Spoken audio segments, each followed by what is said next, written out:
la presentación de nuestro libro estrella, importante además en nuestra área de la comunicación, como es hermenéuticas y esquinas en la mirada cinematográfica, ejercicios de interpretación fílmica. Y quiero, aparte de presentar a los que nos acompañan el día de hoy, voy a hacer una descripción según vayan haciéndose sus presentaciones. Quiero abusar en el uso del micrófono de una manera muy especial y muy particular. Quiero invitar que nos acompañen, a que nos pongamos de pie y demos un minuto de silencio, porque el día de hoy nos sacudió una noticia muy triste en la comunidad académica de nuestra división y que muchos lo conocen. Hoy ha partido de este espacio nuestro amigo Manuel Izquierdo Sandoval y ya se encuentra ahorita libre allá en donde está, en donde lo recibe. Entonces les invito a que nos pongamos de pie y demos un minuto de silencio para nuestro queridísimo amigo.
Manuel, recibe este aplauso.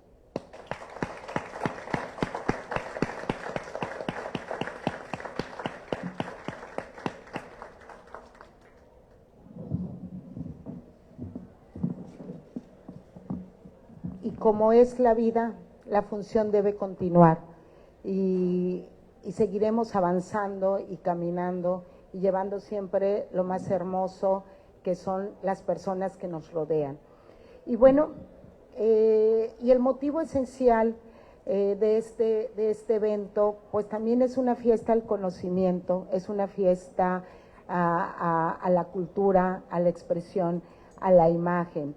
Y nos acompañará y quiero aperturar que tendremos ahorita un pequeño video que lo estará presentando como parte de este sínodo, en especial, sínodo que está aquí con nosotros acompañándonos, del doctor Vicente Castellanos Cerda, que hace una apertura de la presentación de este libro. Escuchémoslo, por favor. ¿Quién es? Pero antes que nada decimos, ¿quién es Vicente Castellanos Cerda? Es profesor e investigador del Departamento de Ciencias de la Comunicación de la Universidad Autónoma Metropolitana, Unidad Coajimalpa. Además, es doctor en Ciencias Políticas y Sociales por la UNAM. Trae una orientación, especialidad en comunicación por la Facultad de Ciencias Sociales y Políticas. Coordinó también el Centro de Estudios en Ciencias de la Comunicación, así como también fue presidente de la AMIC, Asociación Mexicana de Investigadores de la Comunicación. Fue director administrativo de la Asociación Latinoamericana en Investigación de la Comunicación y vicepresidente de Sapencine. Actualmente es responsable de investigaciones tituladas, o más bien enfocadas en el Laboratorio de Procesos Comunicativos, Cultura, Creativos y Cognitivos, Lab 4C, y es reconocido en el Sistema Nacional de Investigadores con el nivel 2. Escuchemos la participación del doctor Vicente Castellanos Cerda.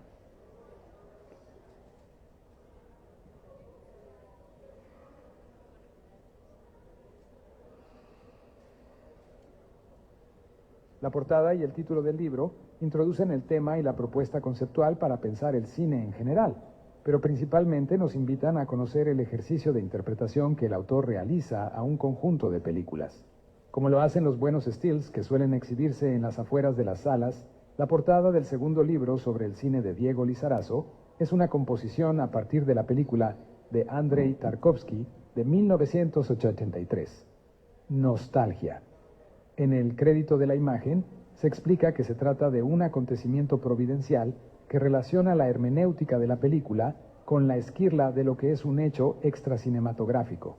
En el espacio de un ladrillo faltante en el muro exterior de la casa de Tarkovsky, en Moscú, alguien colocó una vela. Posteriormente, algún artista callejero pintó el momento crucial de la película Nostalgia, en que el poeta Andrei Gorchakov atraviesa con una frágil vela la piscina de unos baños termales.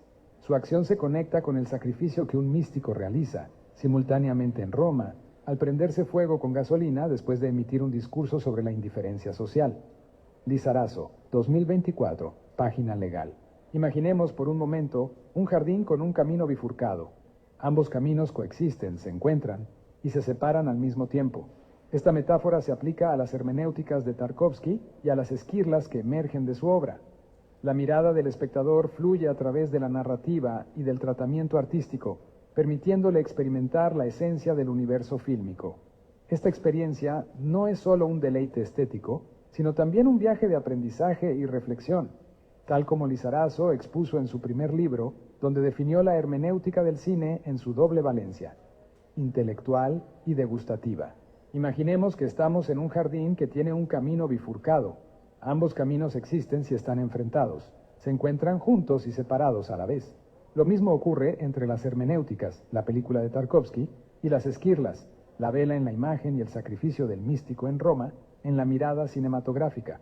Es la mirada del espectador la que fluye a lo largo de la diégesis y del tratamiento artístico de la película. Gracias a ella, una persona se deja ensoñar por el universo fílmico, disfruta y aprende, es decir, vive la experiencia de la fruición que hace 20 años estudió Lizarazo en su primer libro para explicar la hermenéutica del cine en su doble valencia, intelectual y degustativa. La hermeneusis, en este contexto, requiere una teoría de la esquirla. Lizarazo nos invita a considerar que la obra fílmica debe convencer y hacer soñar a su público, y que la esquirla debe ser entendida como un mecanismo de choque intelectual que interrumpe la ensoñación que una película puede provocar. La riqueza de la interpretación no reside únicamente en identificar el tema o el problema, sino en movilizar saberes de las humanidades y las ciencias sociales para una comprensión más profunda. Las humanidades, como ciencias de la tradición, ofrecen los contextos necesarios para estudiar las herencias culturales, mientras que las ciencias sociales proporcionan herramientas críticas para que los sujetos históricos se emancipen de los poderes hegemónicos. Lizarazo convoca tradiciones y conocimientos no para analizar las películas, sino para ejercitar el pensamiento crítico. Hay un ejercicio sensible y cognitivo en la interpretación de la obra fílmica que ayuda a establecer relaciones productivas y creativas de sentido. Con el tiempo, esto afina y potencia la capacidad de interpretación y comprensión fílmicas. Cuando las hermenéuticas son golpeadas por las esquirlas, se cuestionan los paradigmas hegemónicos que intentan naturalizar lo que es propio de la ideología y la dominación. En este sentido, el capítulo titulado La persistencia del deseo en Madame Satán, sobre una película brasileña de 2002, ilustra cómo la esquirla de la autoafirmación de la identidad negra, homosexual y pobre se manifiesta en un contexto de agresión simbólica. El personaje de Juan desafía un poder que busca fragmentar su existencia, afirmando con fuerza su identidad y rechazando las dicotomías impuestas por la sociedad. La exploración de Lizarazo no se detiene ahí. Su análisis revela que la riqueza de la interpretación radica en la movilización de saberes de diversas disciplinas. Los títulos de los capítulos que componen su obra son un testimonio de su creatividad y su capacidad para indagar en la profundidad de cada película, desde El amor y la memoria, In the Mood for Love, hasta Las fuerzas femeninas y la religiosidad sexuada en Madenusa. Cada capítulo invita al lector a reflexionar sobre nuevas respuestas a las interrogantes que surgen en el proceso de interpretación cinematográfica. Lizarazo se adentra en nociones que dan lógica argumental a su libro, comenzando por la relación indisoluble entre hermenéuticas y esquirlas. que constituye la base de sus ejercicios de interpretación. También se preocupa por proporcionar explicaciones amplias sobre la importancia de la hermenéutica en su potencial textual y extratextual. En este sentido, ofrece antecedentes históricos y filosóficos que enriquecen la lectura del cine y otras formas artísticas. Conceptos como prejuicio e interés, ontología del diálogo e ideal regulativo, malentendido e ideología, se convierten en herramientas que el espectador puede utilizar para comprender y emanciparse a través de su ejercicio de lectura.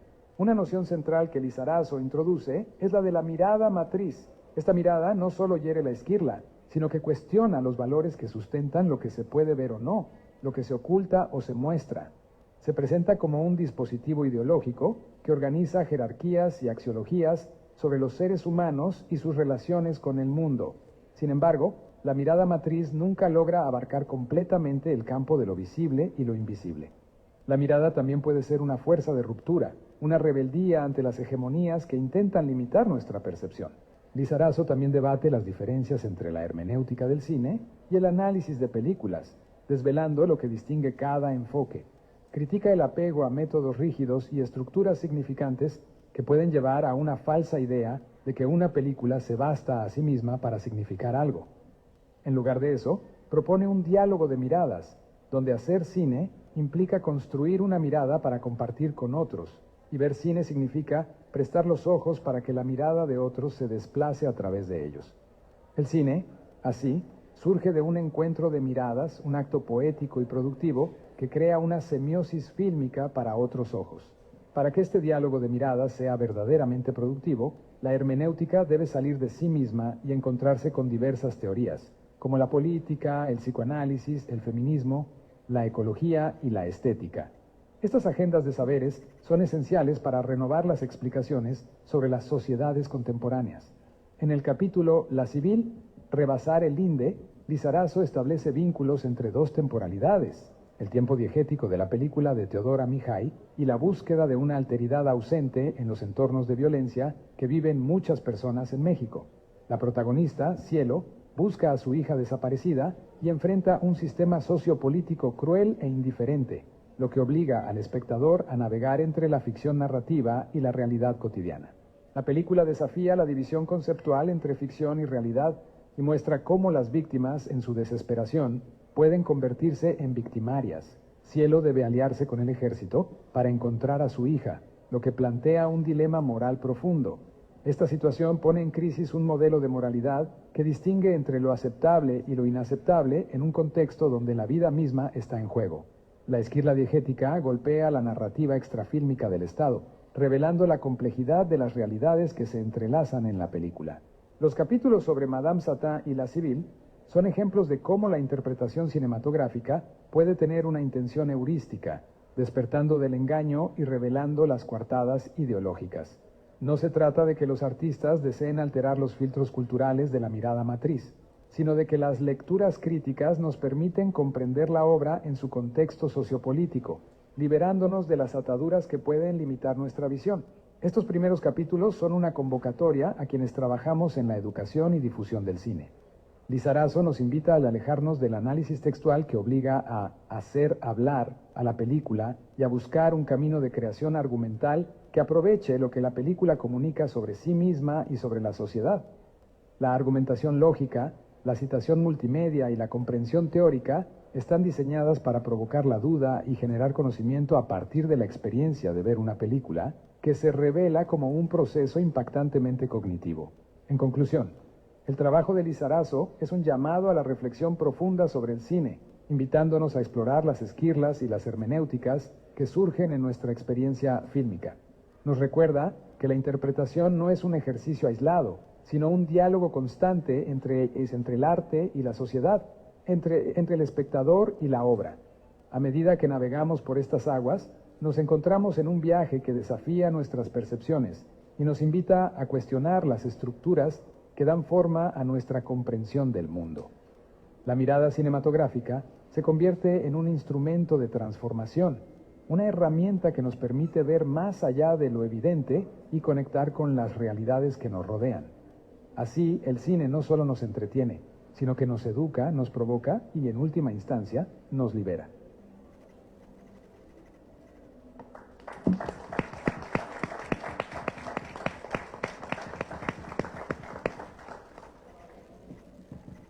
Vicente Castellanos Cerda nos permite un acercamiento a lo que vamos a encontrar en este libro, complejo, hermoso, pero como lo dice, ¿no? Nos invita a la reflexión de mucha información. Y bueno, y continuando en esta fiesta del saber y del conocimiento, vamos a invitar a que nos acompañe además aquí la doctora Angélica María Favila Echauri, una profesora, institución de nuestra carrera en comunicación, muy querida por muchos de nosotros los profesores, así como también nuestros estudiantes y egresados en el área.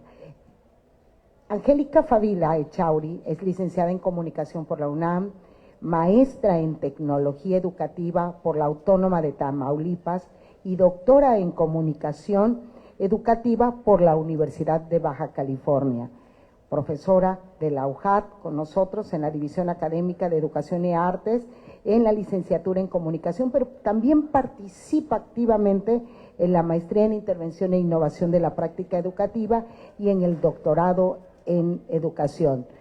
Coordina el cuerpo académico Procesos Comunicativos y Formativos en Escenarios Emergentes.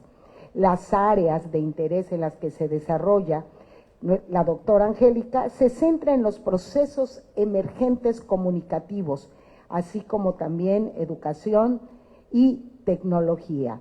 Ella es actualmente miembro del Sistema Estatal de Investigadores y del Sistema Nacional de Investigadores Nivel 1. Autora de varios libros, capítulos de libros y de artículos en revistas especializadas y reconocidas en el área de la comunicación. Bienvenida, es un honor que nos acompañes.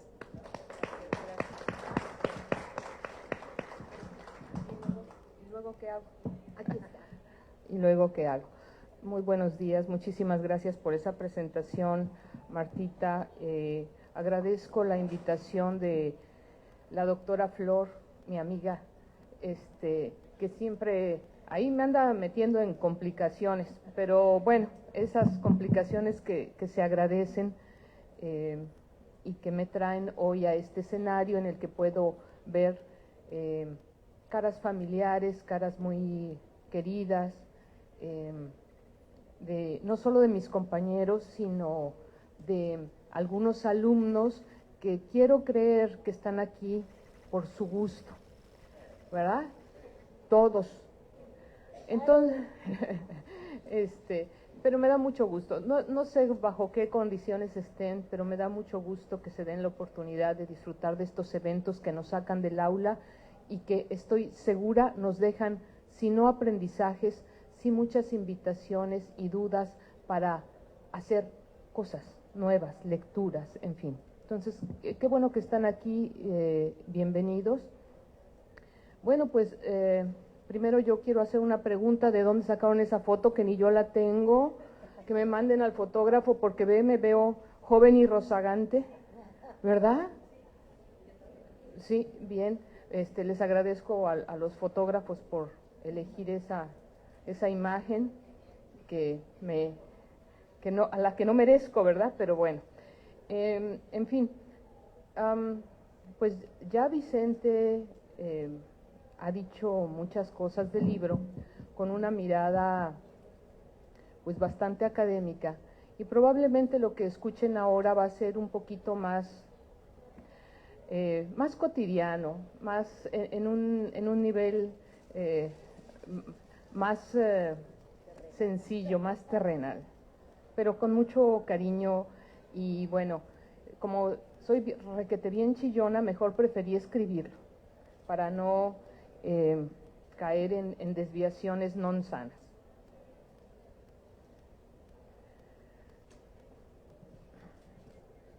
Presentar un libro tiene un doble compromiso.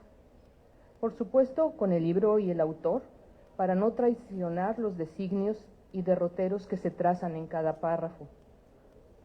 Y también con el público, que acude a una presentación e invierte un poco de su tiempo para encontrarse con eventuales oportunidades de lectura, de saberes o de tópicos por descubrir. Y por qué no, quizá para hurgar de la mano del presentador algunos resquicios de la obra que les hagan sentir cercanos a ella. Así que cuando me invitaron a participar en la presentación de Hermenéuticas y Esquirlas en la mirada cinematográfica, ejercicio de interpretación fílmica de Diego Lizarazo Arias, no solo me sentí emocionada, también comprometida. Y me propuse contener el impulso de hablar del honor que representa estar hoy compartiendo esta mesa con mi amiga Marta Jicotencatl, asincrónicamente con Vicente Castellano Cerda, un académico al que conozco, puedo decir conozco, y bueno, le reconozco muchos méritos, y por supuesto con Diego Lizarazo,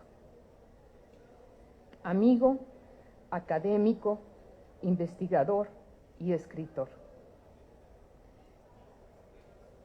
a quien tanto aprecio y admiro, no solo por su talento y agudeza intelectual, sino por su calidad humana y, dicho sea de paso, por los múltiples y generosos gestos que prodiga a la comunidad universitaria Juchimán cada vez que se lo solicitamos.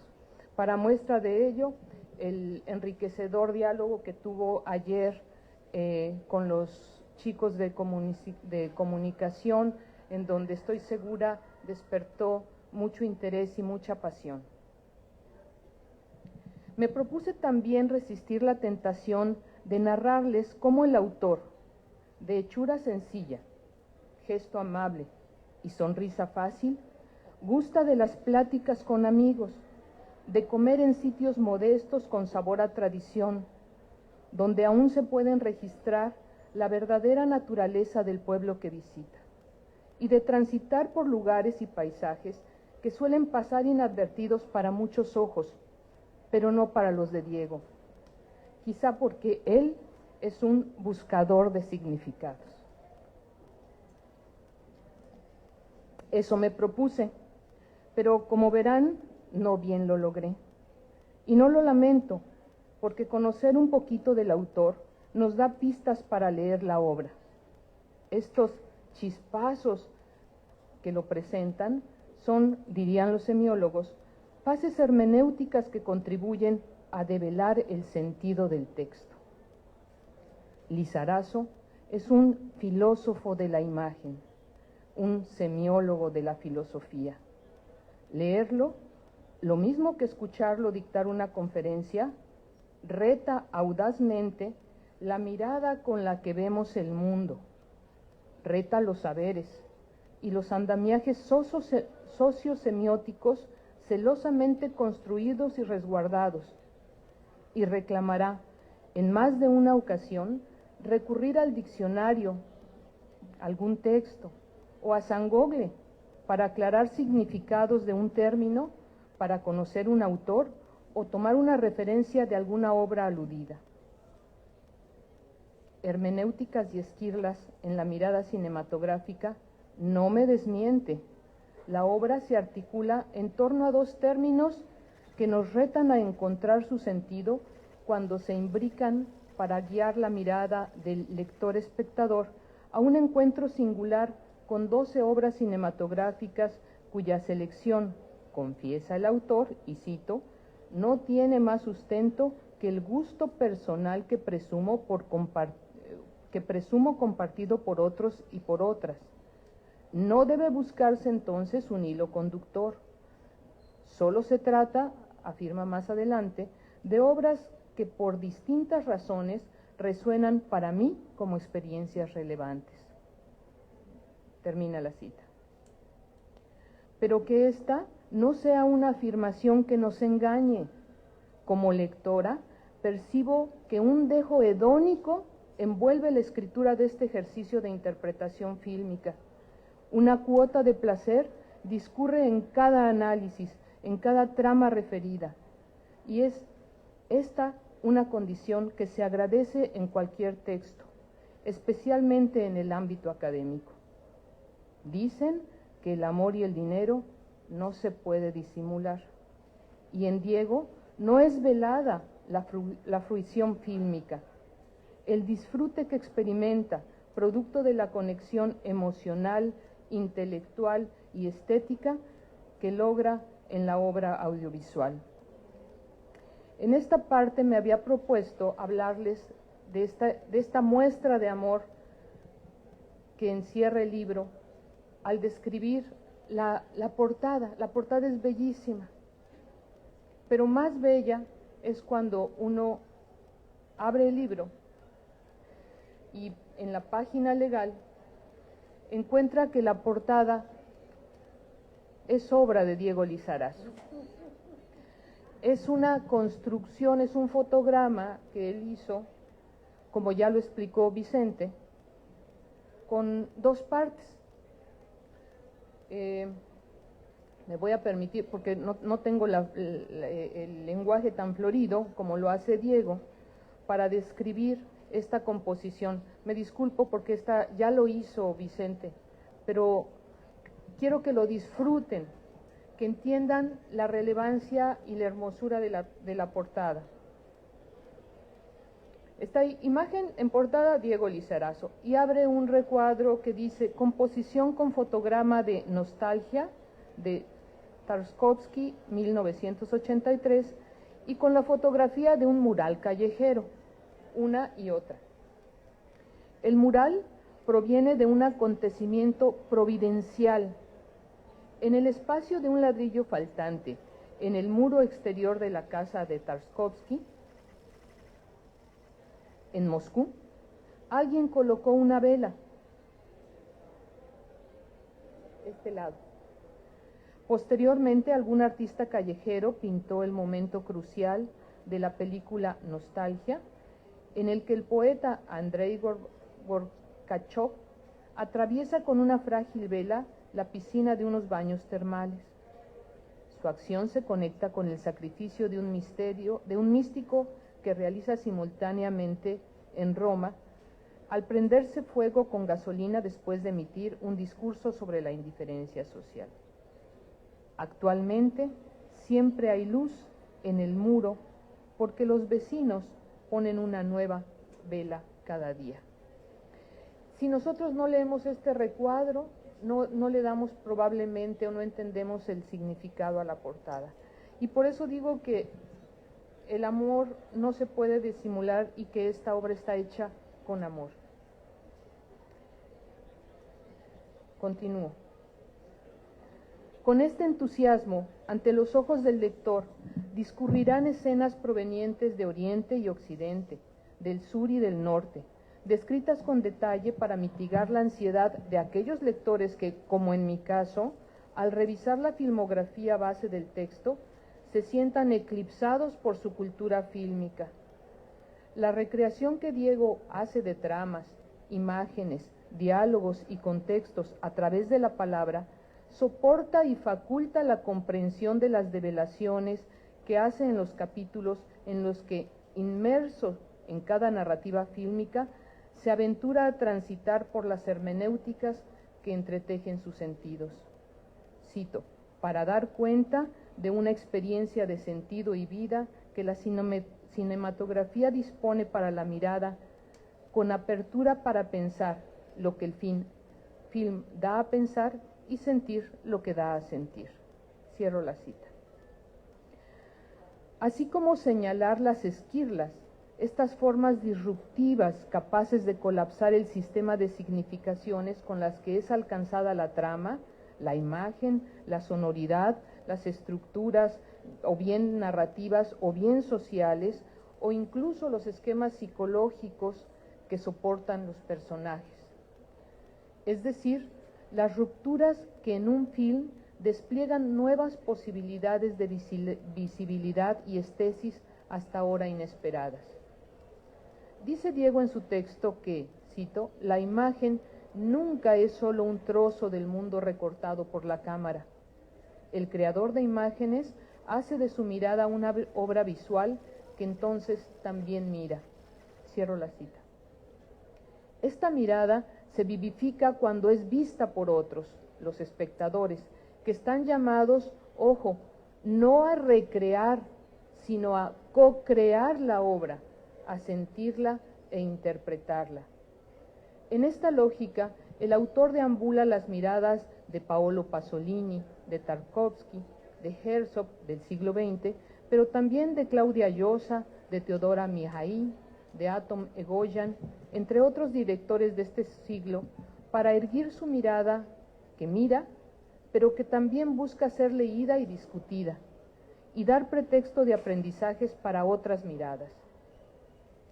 Y aunque puedo apostar que Diego no pretende enseñarnos cómo ver o qué ver en los filmes, sí logra educar la mirada para abrir posibilidades de nuevas miradas. Finalmente, de la misma forma como espectadores que como lectores, estamos llamados a un acto heurístico, es decir, un proceso de descubrimiento, exploración y construcción de significados y conocimiento. De ahí la exaltación a que no se queden con lo que aquí les he dicho. Les invito pues a que funden su propia experiencia de lectura y, si lo hacen, una sugerencia. Este libro no es propio para lecturas rápidas. Debe, sugiero, leerse de a poco. Su estructura posibilita una lectura capitulada, ya que cada capítulo ubica al lector en un universo de sentido particular, de prestaciones y demandas distintas. Los primeros a lo mejor un poco teóricos, pero los otros entregados justamente a esta relación entre el film y la interpretación que necesariamente nos lleva a pensar en alguna situación humana, en alguna condición humana. También debo advertir que tras su lectura quedarás invitado no solo para emprender la búsqueda de la filmografía, para vivir la experiencia sensorial, emocional e interpretativa frente a algunos filmes del corpus aludido. También eventualmente quedará latente en ti la seducción de incorporar a tu mirada renovadas formas de lectura e interpretación, no solo del universo narrativo del cine, sino también de la maraña de historias cotidianas que se tejen frente a nuestros ojos. Por eso, esta, más que una revelación de lo que se puede encontrar en el libro, es una instigación para que se acerquen y miren y se asomen con lo que encontrará y se asombren, que se acerquen, miren y se asombren con lo que encontrará cada uno desde su horizonte. Esa es mi presentación. Gracias.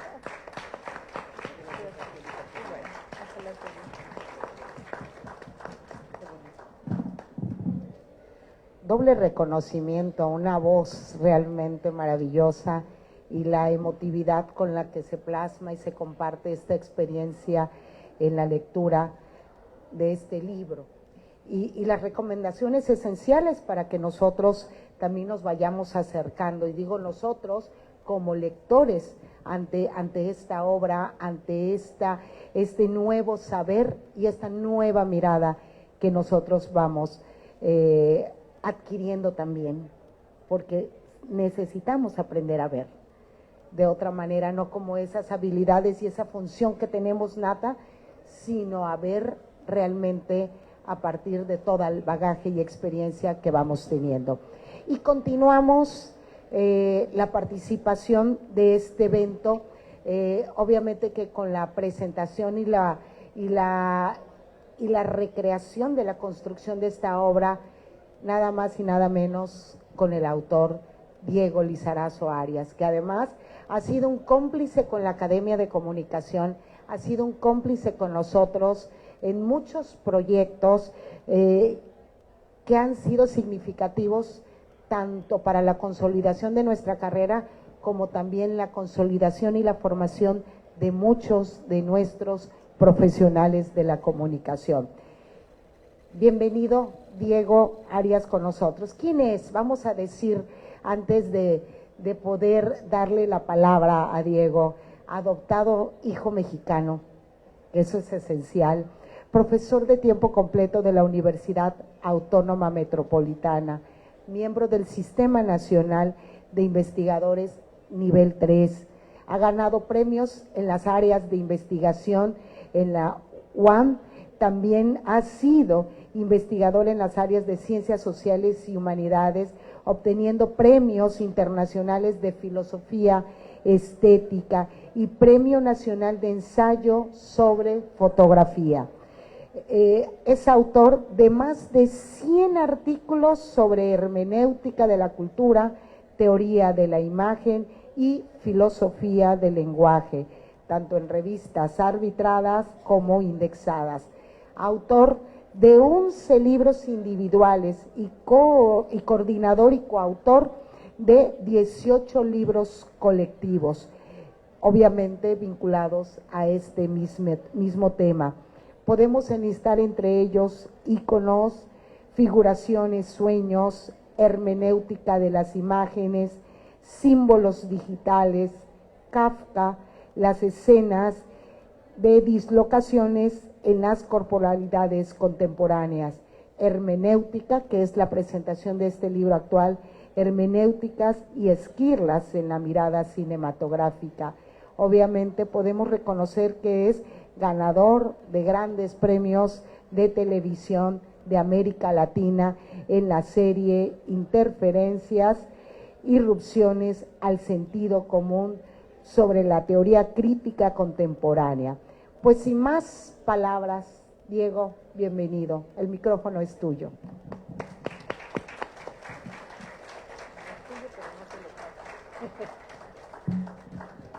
Bueno, primero que todo, muchas gracias, querida Marta, muchas gracias, querida Angélica, por acompañarme, por presentar con tanta generosidad esta obra, y un agradecimiento especial y personal a cada una de las académicas y académicos de la UJAT, que tengo el gusto de conocer hace muchos años, y de las alumnas y alumnos que nos están acompañando. De verdad, muchas gracias por dedicar parte de su mañana a escuchar los comentarios sobre un libro que alguna vez alguien me dijo que era un título demasiado técnico y demasiado estéril.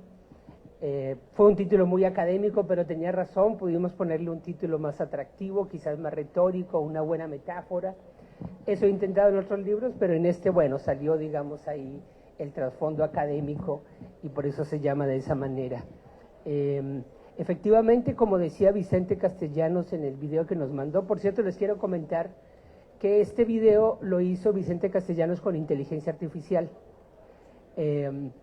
y que, aunque se refieren varios filmes en el video, ninguna de las imágenes que aparecen en el video son de los filmes. Eso es importante que lo tengamos claro, ¿no?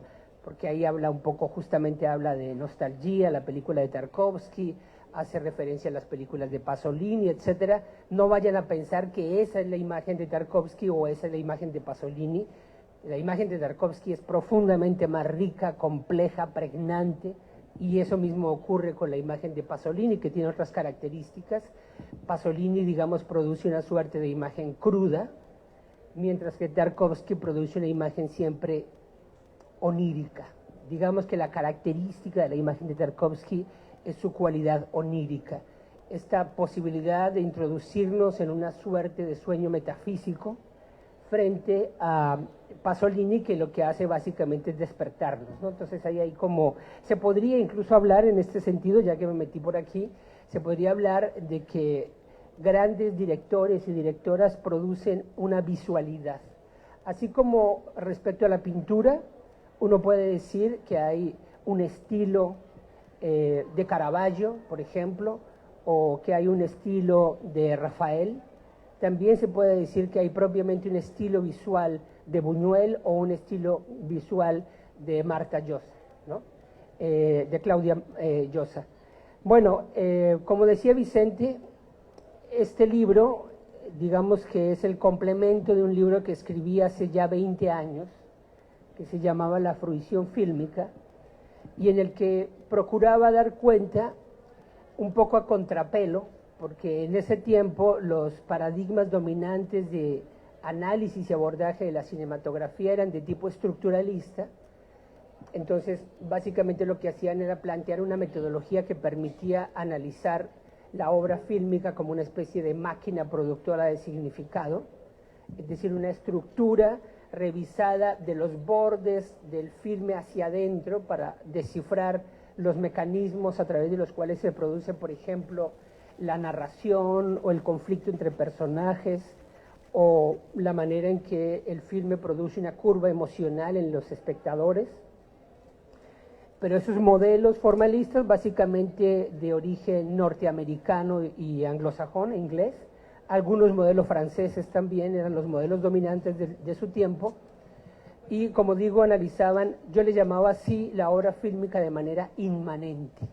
Quiere decir que el filme se explica por sí mismo y constituye una especie de mundo o una burbuja de sentido autocontenida que no requiere de su exterioridad. Entonces, a contrapelo, lo que me planteé fue dar cuenta de que el filme no es nada sin su exterioridad. Entonces, básicamente lo que hacía era mostrar que la experiencia fílmica reposa en la inteligencia, en las emociones, en las obsesiones, en las preguntas de sus espectadores. Por eso se llama la fruición. La categoría de fruición es una categoría que robé de la gastronomía. En la gastronomía la fruición es la apetencia, ¿verdad?, el gusto por la comida, y me parecía a mí que el cine también produce un tipo de apetencia. No es una apetencia degustativa, sino una apetencia básicamente escópica. Escópica se refiere a una apetencia de la mirada, un deseo de mirar. El cine de alguna manera es una suerte de apertura al mundo de la experiencia y al horizonte de la vida, pero particularmente el cine tiene la facultad de correr una ventana o abrir una puerta para entrar en la intimidad de las personas. Por eso el cine tiene mucho de voyerista, ¿no? Es realmente una práctica que alimenta, digamos, nuestra necesidad, a veces un poco perversa, a veces menos perversa, de entrar en los entresijos de las pasiones, de las perversiones de las personas, ¿no? Bueno, entonces, un poco lo que planteaba aquí, en ese viejo libro de los 90, de finales de los 90, bueno, del 2004 creo que es, del 2004, era que en realidad la obra fílmica depende de sus espectadores, de que no es posible sustentar el universo narrativo, vamos a llamarle técnicamente el universo diegético de una obra fílmica, o sus características discursivas, no es posible soportarse si no hay una experiencia de recepción, de fruición, que la alimenta y que le da sentido. Si ustedes ven, por ejemplo, Psicosis, la película de Hitchcock, en Psicosis todo el tiempo se está haciendo referencia al segundo piso de la casa. Pero ese segundo piso de la casa solamente se muestra casi que como una visita robada, digamos, a las posibilidades de la visión hasta el final de la película. Pero tú todo el tiempo tienes en la mente una representación de ese segundo piso. Es más, tú no puedes tener experiencia degustativa ni placer al ver Psicosis si no estás pensando, si no estás construyendo ese segundo piso, que el director nunca te da pistas de ese segundo piso, solo lo refieren los personajes. Ese segundo piso realmente es una construcción de nosotros los espectadores. Bueno, en ese mismo sentido, todas las piezas del organismo cinematográfico, de la máquina cinematográfica, depende de la metáfora que queramos echar a andar, todas las piezas o los órganos del filme dependen de la mirada, la imaginación, la inteligencia, la memoria de los espectadores y de las espectadoras. Porque el filme nos exige un doble ejercicio de memoria. Tenemos que ir guardando descifrando e incorporando en los procesos de interpretación de la obra cada una de las escenas. Entonces se vuelve un proceso sumativo. Es una práctica intelectual muy interesante. Pero no solamente es esa memoria instantánea de la experiencia diegética o fílmica, sino que también es la memoria social, cultural, estética que nos permite tener la apreciación del filme. Cuando vemos una película, de cualquier manera, ver una película es de alguna forma actualizar todas las películas que hemos visto. La historia de experiencia cinematográfica nos dan las claves, las reglas, los códigos para descifrar la obra cinematográfica. Nosotros estamos en un momento donde el cine ya ha tenido una larga historia, hemos aprendido sus códigos y por lo tanto suponemos que el filme es autoevidente, pero no es así, en realidad tiene una gramática, hay una escritura fílmica que hemos incorporado y su incorporación ha sido tan profunda que cuando lo vemos desciframos automáticamente y no nos damos cuenta que en realidad estamos haciendo un proceso de lectura o un desciframiento. Tolstoy contaba que una criada que tenía en su casa fue a ver una función de cine cuando apenas estaba comenzando la puesta en operación socializada del cine, y cuando regresó después de ver la función, él le preguntó que cómo le parecía la película, y le dijo que eso era un horror, que era una cosa terrible, porque mostraban partes de personas, eran personas descuartizadas en la pantalla. Bueno, lo que pasaba es que eran películas que estaban haciendo sus primeros close-up, y para ella entonces no se trataba de que el close-up fuese una metonimia, sino que en realidad era una parte de persona puesta frente a la pantalla, ¿no? Bueno, eso da cuenta de cómo, transcurridos más de 100 años del nacimiento del cine, ya hemos incorporado y tenemos una memoria y un lenguaje automático que nos permite leer la cinematografía, pero que tiene realmente una larga historia y una compleja historia de descubrimientos y hallazgos. Bueno, yo decía, usaba la categoría de fruición para referirme tanto a la operación intelectual de la que les acabo de hablar, conocemos un lenguaje, tenemos un código, pero también al placer. La cinematografía es inseparable del disfrute, del gusto, del placer, así como Roland Barthes hablaba del placer del texto cuando se lee un cuento o una novela, podemos decir que hay un placer fílmico o cinematográfico cuando vemos una obra cinematográfica. No se pueden discernir las dos cosas, son dos cosas íntimamente conectadas. Tú me dices cuando tenga que parar y ahí paramos. Bueno, entonces, ya para ir al grano, dado que tengo nada más 4 minutos, 20 años después, ya lo que pienso no es tanto qué hacen las espectadoras y los espectadores con la obra fílmica, sino el camino contrario. Lo que me interesa reconocer es cómo los filmes tienen la capacidad de salir de su rectángulo lumínico y afectar a la sociedad, actuar sobre la sociedad, ¿no? Y por eso tiene sentido el concepto de esquirla. Aquí en Hermenéuticas y Esquirlas un poco lo que planteo es que podríamos decir que el cine tiene una doble potencia, una doble fuerza.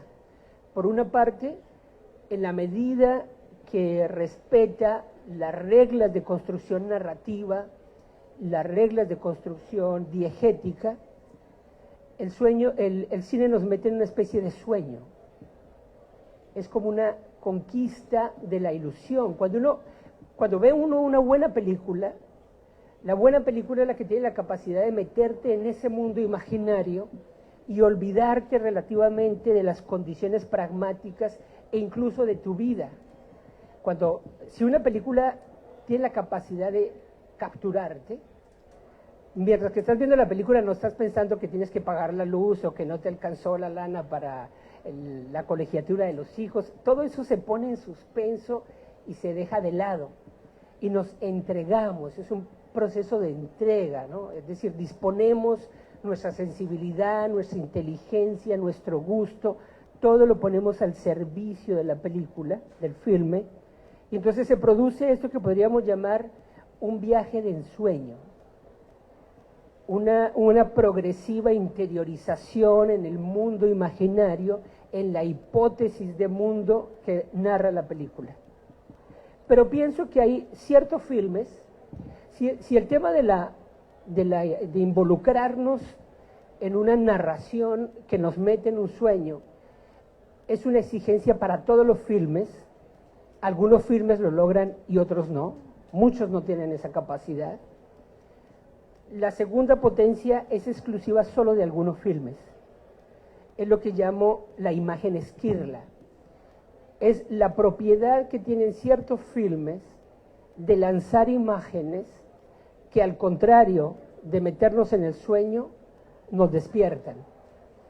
Producen un shock, generan un rompimiento en nuestra manera de ver las cosas, de experimentar la vida, en la manera en que concebimos las relaciones entre los seres humanos, en la forma en que comúnmente pensamos que deben ser las instituciones, en la manera que pensamos las relaciones entre las personas.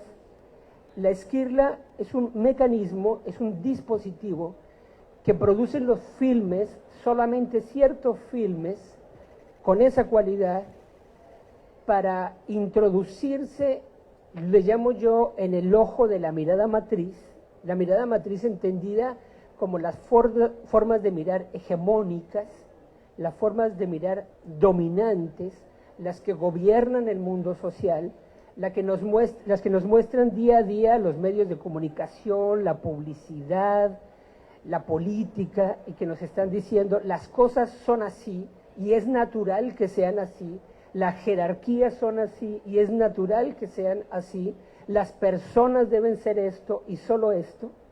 Estas obras cinematográficas, como Pasolini, por ejemplo, que ya lo hemos mencionado varias veces, tiene la capacidad de producir imágenes que ponen en crisis esas representaciones, que las quiebran.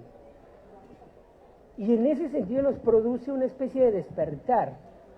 Es una forma de iluminación, en el sentido que Walter Benjamin hablaba de las iluminaciones, ¿no? Como un shock de luz que nos muestra detrás de las apariencias las estructuras de dominación y de violencia que constituyen las formas estructurales de la vida. De eso se trata este libro. Este libro recorre los dos caminos, el camino de ensueño, abordado básicamente por una perspectiva hermenéutica, y el camino de la esquirla, que necesariamente llama una teoría crítica. Entonces lo que está proponiendo aquí es entender el cine ya no a partir del formalismo, ya no a partir de la fruición, sino a partir de la conversación, de la confluencia entre hermenéutica y teoría crítica. De eso se trata.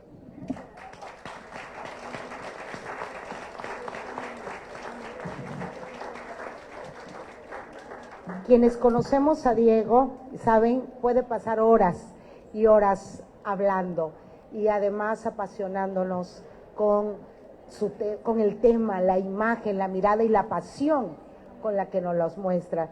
Pues es para todo lo que comienza, tiene también su fecha de caducidad y su cierre.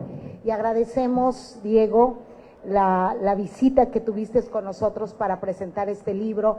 Quiero comentar que también está en el Fondo de Cultura, el que lo quiera adquirir, aquí está en uno de los pasillos de la universidad, para poderlo adquirir. Desconozco ahorita el 270 el costo del libro.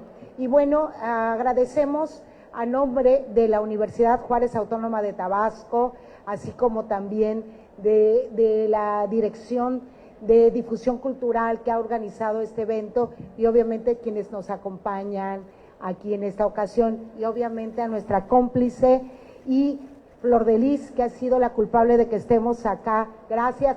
Gracias también a los estudiantes que nos acompañan y profesores, esperando que esto sea un acercamiento para una nueva mirada de la comunicación. Gracias. Bonita tarde. Agradecemos a las presentadoras y al autor del libro Hermenéuticas y Esquirlas en la mirada cinematográfica.